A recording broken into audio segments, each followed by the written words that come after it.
മുഖ്യമന്ത്രി പിണറായി വിജയനും ഗവർണർ ആരിഫ് മുഹമ്മദ് ഖാനും തമ്മിലുള്ള വാക്പോര് അവസാനമില്ലാതെ തുടരുകയാണ്.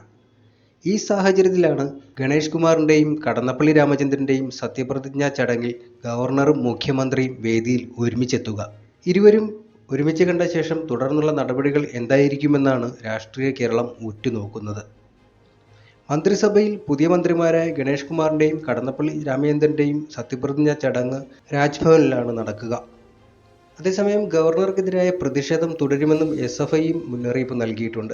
സത്യപ്രതിജ്ഞാ ചടങ്ങിന് വേദിയിലെത്തുന്ന മുഖ്യമന്ത്രിയും ഗവർണറും ഹസ്തദാനം നൽകാതെ പിരിഞ്ഞാൽ അത് കേരള രാഷ്ട്രീയത്തിലെ പുതുചരിത്രമായി രേഖപ്പെടുത്തും. കഴിഞ്ഞ ദിവസം സുരക്ഷ വേണ്ടെന്ന് പ്രഖ്യാപിച്ചുകൊണ്ട് കോഴിക്കോട് മിഠായി തെരുവിലിറങ്ങിയ ജനത്തിരക്കിലേക്ക് ഗവർണർ ആരിഫ് മുഹമ്മദ് ഖാൻ എത്തിയത് സർക്കാരിനെയും പോലീസിനെയും വെട്ടിലാക്കിയിരുന്നു.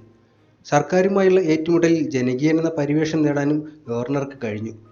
ഗവർണറുടെ നടപടിയിൽ കടുത്ത അതൃപ്തി പ്രകടിപ്പിച്ച മുഖ്യമന്ത്രി ഗവർണറെ തിരിച്ചു വിളിക്കാൻ കേന്ദ്ര സർക്കാരിനോട് ആവശ്യപ്പെടേണ്ടി വരുമെന്നും കൊട്ടാരക്കരയിൽ തുടർന്നടിച്ചിരുന്നു. SFI പ്രതിഷേധത്തെ തുടർന്ന് മുഖ്യമന്ത്രിയും ഗവർണറും നേർക്കുനേർ ഏറ്റുമുട്ടിയതോടെ അസാധാരണ രാഷ്ട്രീയ സാഹചര്യവും ഉടലെടുത്തിരുന്നു.